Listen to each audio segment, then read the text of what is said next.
बिस्मिल्लाहिर्रहमानिर्रहीम। अस्सलाम वालेकुम। मेरा नाम मुनीफ फारूक है और आप देख रहे हैं Munif Farooq official YouTube channel. इस चैनल को लाइक सब्सक्राइब शेयर करने का शुक्रिया। बेल आइकन को प्रेस करें ताकि आपको पता चले जब भी कोई नई वीडियो आती है। इस वक्त मैं आपके सामने ब्रेकिंग न्यूज़ लेकर आ रहा हूँ जी, और वो ब्रेकिंग न्यूज़ ये है, और वो ब्रेकिंग न्यूज़ इतनी ज़बरदस्त है, बहसीत पाकिस्तानी आपका जो खून है ना वो 2 किलो बढ़ जाएगा। मैं मुहावरतन कह रहा हूँ 2 लीटर बढ़ जाएगा, क्योंकि पाकिस्तान ने भारत को एक ज़बरदस्त तमाचा दिया है, पाकिस्तान की एयरफोर्स ने।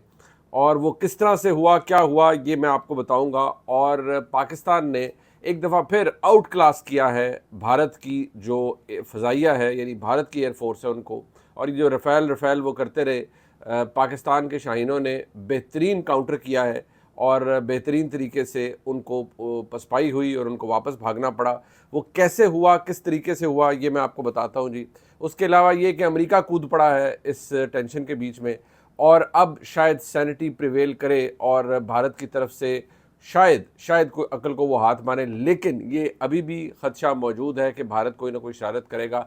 पाकिस्तान ने एक और अहम काम किया है जी, कि जो DGISI हैं, लेफ्टिनेंट जनरल आसिम मलिक साहब, उनको नेशनल सिक्योरिटी एडवाइज़र का ओहदा दे दिया है। ये क्यों किया गया है ये मैं आपको बताऊंगा। इसके पीछे एक बड़ी रीज़निंग है, लॉजिक है, और इसकी बड़ी अहमियत है, इस पर बात करेंगे। और ये मैं आपको बड़ा क्लियरली बताऊं जी, कि कल जब प्रेस कॉन्फ्रेंस हो रही थी, तो जो एक जुमला था ना पाकिस्तान के DGISPR का, वो ऐसा था कि उसने मैसेज लाउड एंड क्लियर पहुंचा दिया, और बड़ी मिर्चें लग गई हैं भारत के अंदर लोगों को कि यार ये उनको जो दिमाग की खराबी है ना, वो यही होता है। ओ, हम इतना बड़ा मुल्क, हमारा अरबों डॉलर का हमारा बजट है, डिफेंस बजट 75 अरब डॉलर का हमारा डिफेंस बजट है, और हम ये कर देंगे, हम वो कर देंगे। लेकिन मसला ये है, it is the skill that counts. और आप कितनी इफ़ेक्टिवली नैरेटिव का जवाब दे सकते हैं, कुछ झूठ जो है उसे डिस्टॉर्ट कर सकते हैं उस पर। अब जाहिर बात है, भारत को कुछ नहीं मिल रहा, तो उन्होंने एक मोची पकड़ ली है बेचारा कोई, और उसे कह रहे हैं कि जी ये जो है ये पाकिस्तानी कोई लोग थे, उनके साथ राब्ते में था, और ये एक तमाशा है। मैं उसके ऊपर बताऊंगा, आप हंसेंगे, यकीन माने आप हंसेंगे। लेकिन मैं सबसे पहले आपके सामने जो ब्रेकिंग न्यूज़ है, जिसको सुनकर आपकी दिल खुश हो जाएगा, मैं वो भी करूंगा। लेकिन ये मैं नेशनल सिक्योरिटी एडवाइज़र वाली बात आपके सामने पहले रखना चाहूँगा। देखिए, पाकिस्तान के नेशनल सिक्योरिटी एडवाइज़र रहे मियां नवाज शरीफ साहब के दौर में lieutenant general retired Nasir Janjua साहब। वो उससे पहले कोर कमांडर थे, बड़े ब्रिलियंट ऑफिसर थे, और अभी भी उनकी बड़ी उनकी एक्सपर्टीज़ बहुत ज़्यादा है। उनको नेशनल सिक्योरिटी एडवाइज़र के तौर पर रखा गया, और बड़ा उनकी एक इफेक्टिवली थी कि वो इंडिया के साथ भी इंटरेक्ट करते थे, उधर से अजीत दोवल होते थे, बहुत इंटरेक्शन होते थे, और बड़ा वो क्योंकि ख़ुद मिलिट्री मैन थे, समझते थे, तो वो छोटी मोटी चीज़ों को वो खुद हैंडल भी कर लिया करते थे, और उनको पता था कि फ़ौज किस तरह से ऑपरेट करती है। So he was a brilliant general. ये अपनी नौयत की एक बड़ी नई अपॉइंटमेंट है कि जो हाजिर सर्विस DGISI हैं, उनको नेशनल सिक्योरिटी एडवाइज़र भी मुकर्रर कर दिया गया, यानी उनके पास एडिशनल चार्ज आ गया। यानी कि भारत की तरफ से अगर कोई गुफ्तगू होती है, यानी वहाँ से अगर कोई गुफ्तगू उनके अजीत दोवल करते हैं, तो यहाँ से फिर जो सर्विंग DGISI हैं वो इंटरेक्ट करेंगे। अगेन मिलिट्री मैन, पूरा स्किल मौजूद है, जंग, इंटेलिजेंस, काउंटर टेररिज्म, हर चीज़ को वो समझते हैं। और जो नेशनल सिक्योरिटी है उसके पहरेदार, जारी बात है, पाकिस्तान की फ़ौज है और उसके इदारे हैं। जब इंटरेक्शन होगा तो वो बात उसी तरीके से करेंगे। पाकिस्तान ने इस पूरे मामले में, आप देखिए जो पोजीशन है ना पाकिस्तान की, वो एक ही रहती है कि जो मर्जी कर लो, हमने तुम्हारे से दब के नहीं रहना। और पाकिस्तान पे अल्लाह का इतना ख़ास करम है, इतना ख़ास करम है अल्हम्दुलिल्लाह, कि पाकिस्तान की पोजीशन हर दफ़ा यही होती है कि आप डट के खड़े होते हैं, और आप उनको ईंट का जवाब पत्थर से देने के लिए हमेशा तैयार होते हैं। तो ये तो बात बड़ी क्लियर है, और इसीलिए अपॉइंटमेंट की गई है कि अगर उस जगह पर बात जाती है, टेंशन ज़रा डी एस्केलेट करती है, कोऑपरेशन की बात होती है, तो फिर अगर वहाँ से अजीत दोवल बोलता है, तो यहाँ से हमारे DGISI और नेशनल सिक्योरिटी एडवाइज़र बोलें, because of all his experience और कमांड, वो ताकि बड़ी ग्रिप के साथ गुफ्तगू करें। अच्छा, अब मैं आपको ये बताता हूँ जी कि इसके 2-3 पहलू हैं जो मैं आपके सामने रखना चाहूँगा। आपको याद होगा कि कल रात नहीं, परसों रात के 2 बजे पाकिस्तान के जो वज़ीर इत्तलात हैं अताउल्लाह तारड़ साहब, उन्होंने तकरीबन पौने 2 बजे रात को एक प्रेस कॉन्फ्रेंस की, एक प्रेसर किया छोटा सा, जिसमें उन्होंने कहा कि अगले 24 से 36 घंटे में भारत हमला कर सकता है। बाय द वे, वो अभी तक मौजूद है कि वो शरारत कोई ना कोई हो सकती है। ऐसा क्यों किया गया? वो इसलिए किया गया कि अताउल्लाह तारण ने कोई ये टीवी देख के खुद नहीं कर दिया था। एक बाकायदा वॉर रूम बना हुआ है, एक सिचुएशन रूम है जिसमें वज़ीर आज़म, कोर कैबिनेट और ज़ाहिर बात है जो पाकिस्तान की फ़ौजी क़यादत है उनकी एक आपस में मुशावरत होती है और वो इतनी विजिलेंस के साथ सब कुछ हो रहा होता है कि कुछ कोर टीम जो वज़ीर आज़म की है समेत वज़ीर आज़म के और पाकिस्तान की जो सिक्योरिटी इस्टेब्लिशमेंट है उसके लोग वो आपस में नोट्स एक्सचेंज करते हैं और इंटेल एक्सपर्टीज़ पाकिस्तान की इस्टेब्लिशमेंट की है, पाकिस्तान की फ़ौज की है, वो फिर पाकिस्तान की हुकूमत को रिले करते हैं। उसके बेसिस पे रात को एक केयरफुल असेसमेंट दी गई पाकिस्तान की हुकूमत की जानिब से, जिस तरह अताउल्लाह तारड़ साहब ने दी। वो उनकी कोई ज़ाती इख्तरा नहीं थी, वो इसलिए दिया गया कि इस वक्त ये ख़तरा मौजूद है और भारत शरारत कर सकता है, क्योंकि दोपहर को पेट्रोलिंग, दोपहर को आपको पता है चौकियों पर हमले होते हैं, रात को भी होते हैं। LOC पर पाकिस्तान ने उनकी बड़ी उनकी चौकियों को तबाह किया। रात को हमेशा दुश्मन शरारत करता है कि वो अपने तैयारी लेकर आए और किसी तरह पाकिस्तान की एयर स्पेस में घुस के दरअंदाजी करने की कोशिश करे। पाकिस्तान ने इफेक्टिव पेट्रोलिंग ऑलरेडी रखी हुई थी। जैसे ही पाकिस्तान के रेडार सिस्टम पर ये आया कि रफ़ेल तैयारे इंडिया की हदूद के अंदर LOC के करीब आ रहे हैं, पाकिस्तान ने री-एनफोर्स किया अपने अटैक को और पाकिस्तान के मज़ीद तैयारे LOC के ऊपर चले गए। मज़े की बात यह है कि पाकिस्तान का जो रेडार सिस्टम है उसने जो सो कॉल्ड रफ़ेल तैयारे और उनके जो पायलट्स हैं उनको, जिसे कहते हैं ना, पागल कर दिया। उनको समझ ही नहीं आई और वो पीछे भागने पर मजबूर हो गए। यहाँ तक हुआ है कि वहाँ पर जो उनके एक एयर मार्शल थे SP ढाकर, उनको निगरान बनाया गया था। ये जो एग्रेसिव फ़्लाइट होती है रफ़ेल तैयारों की, वो और जो डिप्टी एयर चीफ हैं वो बिल्कुल मुतमईन नहीं है और उन्होंने कहा जी कि हमारे पायलट से ये हैंडल ही नहीं हुआ।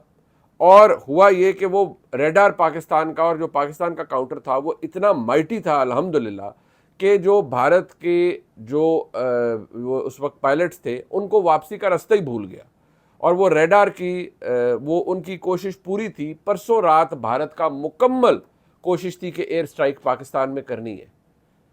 किसी भी जगह वो उन्होंने कोई ज़हन में कोई टारगेट अपना फिक्स किया हुआ था। पाकिस्तान ने अल्हम्दुलिल्लाह रात को, परसों रात को, आप कनेक्ट करें उस प्रेस कॉन्फ्रेंस से, उस प्रेसर से जो अताउल्लाह तारड़ साहब ने दी है, वो एक इन्फॉर्म्ड प्रेस कॉन्फ्रेंस थी जो रात को की गई, जो प्रेसर किया गया 5 मिनट का अताउल्लाह तारड़ साहब की तरफ से। वो इसलिए कि भारत उस वक्त हमला करने की नीयत से उन्होंने अपने तैयारे भी भेजे। हाँ, पाकिस्तान ने काउंटर किया, उनको भगाया और रेडार सिस्टम ने उनको डिटेक्ट किया। उनकी ज़रूरत ही नहीं हुई, क्योंकि अगर वो इस तरफ आते तो यकीन मानिए इतनी तैयारी थी पाकिस्तान की कि वो पाँचों के पाँचों जहाज़ गिरते जो भारत के थे, वो वापस नहीं जा सकते थे। क्योंकि पाकिस्तान ने जो अपना स्किल है डॉग फाइट में वो दुनिया को बताया हुआ है। पाकिस्तानी पायलट साहब जो एयरफोर्स के पायलट हैं वो पार एक्सेलेंस है, वो उनकी मुकाबला कोई नहीं है किसी से। यही वजह है कि उनके जो फाइटर पायलट्स थे वो उनको वापस जाना पड़ा। ये एक बहुत बड़ी सुबकी थी उनके लिए, बहुत बड़ा सेटबैक था भारत के लिए, क्योंकि उन्होंने ये तमाशा करने की कोशिश की। और मैं दोबारा आपको कह रहा हूँ कि उन जो पाकिस्तान की ऑपरेशनल प्रिपेयर्डनेस है, जो तैयारी थी, इसने सरप्राइज़ किया है भारत को कि ये किस तरह इतने तैयार हो गए हैं। असल में भारत ने ये सब कुछ इसलिए भी किया है कि पाकिस्तान की फोर्सेस ईस्टर्न बॉर्डर पे इंगेज हों, ताकि हम जो वेस्टर्न बॉर्डर है उस पर फिर हम बलूचिस्तान की साइड से BLA को और एक्टिवेट करें और पाकिस्तान के ख़िलाफ़ मज़ीद कार्रवाई करें।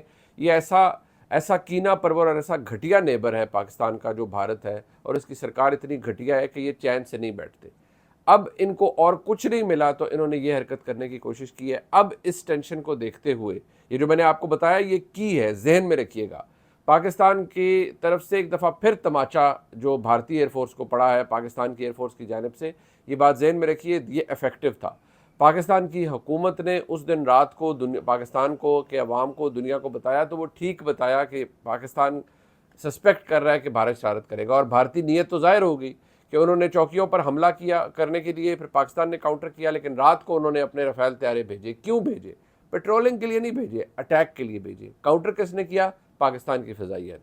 और इंशाल्लाह आगे भी पाकिस्तान की फ़िज़ाइया 24/7 तैयार है इस पूरे मामले में। अच्छा, मैं आपको ये बताऊँ जी कि अमेरिका कूद पड़ा है इस पूरे मामले में। जो दो उनकी तरफ से प्रेस रिलीज़ आई हैं, दोनों मुल्कों को उन्होंने कहा है, इंडिया को भी कहा है कि पाकिस्तान के साथ अर्ज किया है इंडिया को कि पाकिस्तान के साथ बात करके मसाइल को हल करें। पाकिस्तान के वज़ीर-ए-आज़म से बात की है, वहाँ पर एक्सटर्नल अफेयर मिनिस्टर से बात की है, यहाँ वज़ीर-ए-आज़म से बात की है और यही कहा है और पाकिस्तान ने कहा है कि बिल्कुल हम कोऑपरेशन करेंगे, सब कुछ है और उन्होंने कहा है कि भारत के साथ मिलकर इंगेज करें और खित्ते के अंदर जो सूरत हाल है इसको कंट्रोल में रखें। ऐसा क्यों हुआ है? मैं बार बार आपको एक बात कहता रहा हूँ कि पाकिस्तान न्यूक्लियर स्टेट है। अमेरिका को एक बात का पता है कि पाकिस्तान बहैसियत रियासत, इसके अंदर कुछ इसके जैसे कहते हैं ना फ्लैश पॉइंट्स हैं कि अगर भारत की बात आती है तो ये किसी की बात नहीं सुनते, अगर एटमी प्रोग्राम की बात आती है तो ये किसी की बात नहीं सुनते। याद रहे कि जब पाकिस्तान ने एटमी धमाके किए थे तो पाकिस्तान को उस वक्त बिलियंस ऑफ डॉलर्स ऑफर हो रहे थे in terms of financial aid कि आप ये ले लें और ये धमाके मत करें, आप अपना मुल्क और ऊपर खड़ा करें लेकिन एटमी धमाके ना करें। पाकिस्तान की उस वक्त की जो क़यादत थी मियां नवाज शरीफ साहब की, उन्होंने तमाम तर प्रेशर्स के बावजूद ये धमाके किए। उसमें बहुत से लोगों ने कंट्रीब्यूट किया। मुल्क के वज़ीर-ए-आज़म मियां नवाज शरीफ थे और मैं आज आपको ये कहता हूँ कि आप अल्लाह का शुक्र अदा करें, दुआएं दें दो लोगों को, एक जुल्फ़िकार अली भुट्टो साहब को और एक मियां नवाज शरीफ को। क्यों मैं ये बात कह रहा हूँ कि इन्होंने, एक ने पाकिस्तान का एटमी प्रोग्राम शुरू करवाया, डॉक्टर अब्दुल कदीर खान साहब को भी दुआएं दें। एक ने एटमी प्रोग्राम शुरू करवाया, दूसरे ने एटमी प्रोग्राम मुकम्मल करवाया और धमाके किए, 6 किए, भारत के 5 के मुकाबले में 6 किए। क्यों किए? कि पाकिस्तान का दिफा नाकाबिले तस्खीर हो जाए। 1998 के बाद कन्वेंशनल वॉरफेयर में, कन्वेंशनल जंग में कौन कितना तगड़ा, ये ख़त्म हो गया क्योंकि पाकिस्तान न्यूक्लियर ताकत बन गया। वो अलहदा बात है कि दोनों के साथ क्या किया, एक को अदालती कत्ल के ज़रिए, अदालती फैसले के ज़रिए कत्ल करवा दिया, दूसरे के 3 दफ़ा हुकूमतें दी और हुकूमतें मुकम्मल नहीं करने दी। ये एक तारीख़ का हिस्सा है। लेकिन आज हम जो आराम से बैठते हैं अपने मुल्क में, इसकी एक बहुत बड़ी वजह यह है कि ये 2 पाकिस्तान के वज़ीर-ए-आज़म थे जिन्होंने पाकिस्तान का दिफा नाकाबिले तस्खीर बनाने के लिए बहुत कुछ किया, जुल्फ़िकार अली भुट्टो और मियां नवाज शरीफ। तो जो किसी की सर्विसेज है उन्हें एक्नॉलेज करना चाहिए। आज भारत के मुकाबले में हम क्यों तगड़े होकर बैठे हुए हैं? क्योंकि मैं और आप एक न्यूक्लियर पाकिस्तान के अंदर बैठे हुए हैं। हमने ये कोई पटाखों के लिए नहीं रखा हुआ। ये बात अमेरिका को भी पता है कि अगर भारत ने ज़्यादा कोई छेड़खानी की तो पाकिस्तान किसी के काबू में नहीं आता। ये मैं आपको इसलिए कोई जज्बाती बात नहीं, ये रीजनिंग के ऊपर बेस्ड बात है। इसलिए मैं अब आपको बता रहा हूँ कि दोनों ममालिक को कहा गया है कि बात करें। भारत करता है नहीं करता, पाकिस्तान की तरफ से पहल नहीं होगी। लेकिन कल जो DGISPR ने कहा है ना कि अगर भारत चूज़ करता है जंग करने को या लड़ाई करने को तो ये उनका फैसला होगा, लेकिन इसको लेके कहाँ जाना है इस लड़ाई को, ये हमारा फैसला होगा।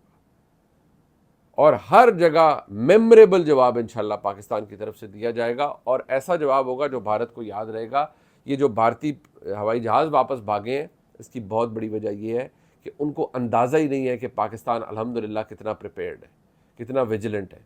जो लोग बकवास करते हैं पाकिस्तान की फ़ौज और पाकिस्तान की दिफा के हवाले से जी, और जुमले कसते हैं, आप अल्लाह का शुक्र अदा करें कि आप एक महफूज पाकिस्तान के अंदर हैं, एक सिक्योर पाकिस्तान के अंदर हैं। आज मैं और आप अगर चैन की नींद सोते हैं तो वो इसी की वजह से। अब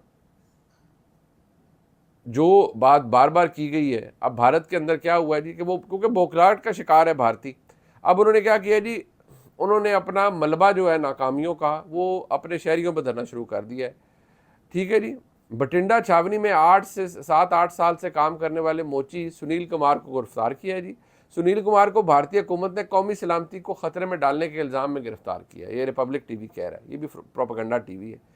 और सुनील कुमार को हुकाम ने असास मालूमात शेयर करने और पाकिस्तानी हैंडलर से रब्ता बरकरार रखने के शुबे में गिरफ्तार किया है। बेसिकली कह रहे हैं कि पाकिस्तान में कुछ ख़वातीन से उनसे ये रब्ते में था, मोची था 7-8 साल से, तो वो उनसे रब्ते में था। अब झूठ तो क्रिएट करना है ना। पाकिस्तान ने तो कहा है कल, जो हमने शवायद दी हैं, दुनिया देखे, हम ये शवायद देते हैं, दुनिया इनको टेस्ट करवा ले। वो जो चवल, वो घटिया, वो गौरव आर्या है और ढक्कन, तुम्हें क्या पता, तुम ये एविडेंस, पाकिस्तान तो कह रहे हैं एविडेंस पूरी दुनिया में चेक करवाओ, इसकी फॉरेंसिक करवाओ। भारत को तो एक्सपोज पाकिस्तान ने कर दिया अल्हम्दुलिल्लाह दुनिया के सामने, देयर इज़ नथिंग लेफ्ट। और अल्हम्दुलिल्लाह पाकिस्तान की फ़ौज और एयरफोर्स और नेवी ने वो जो विक्रांत को भगाया है, सब कुछ किया है। पाकिस्तान की जो नेवी है वो जिस तरह से पेनिट्रेट कर रही है और जिस तरह से वो विजिलेंट है, आप देखिए हर मैदान में, हर जगह में एक ही जवाब है। पाकिस्तान की जो हुकूमत, उस दिन नेशनल सिक्योरिटी कमेटी की मीटिंग में एक फ़ैसला था, पाकिस्तान पहल नहीं करेगा, लेकिन अगर कुछ हुआ तो पाकिस्तान बिल्कुल सोचे सचेगा नहीं। पाकिस्तान ऐसा जवाब देगा कि भारत को लग पता जाएगा, और वो लग पता गया है। अब भी वो शरारत ज़रूर करेंगे और करने के मूड में है, करते नहीं करते, लेकिन उनकी नीयत पूरी है शरारत करने की, लेकिन पाकिस्तान जवाब देगा। ये कंट्रोल फिर भारत के पास नहीं होगा, ये पाकिस्तान के पास होगा। ये बात बड़ी क्लियर है। और ये जो सारा कुछ हो रहा है, अब कुछ चीज़ें ऐसी हैं कि जो देहात इन्होंने खाली करवाए हैं अपने बॉर्डर एरियाज़ पे, बड़ा जुल्म किया है कश्मीर में, क्रैकडाउन भी किया है, लोगों को मारा है, उन पे डंडा सोटा चलाया है अपनी खिफत मिटाने के लिए। They don't have any thing, they don't have a case and they do not have any grip on any thing. बिल्कुल पाकिस्तान ने उन्हें आउट क्लास कर दिया। पाकिस्तान अल्हम्दुलिल्लाह महफूज हाथों में है और तगड़ा जवाब दे रहा है भारत को हर जगह पर। व्लॉग आपने देखा, नीचे लाइक सब्सक्राइब शेयर कीजिएगा। इंशाल्लाह शाम को आपसे फिर मुलाकात होती है नई अपडेट्स के साथ। खुदा हाफिज़।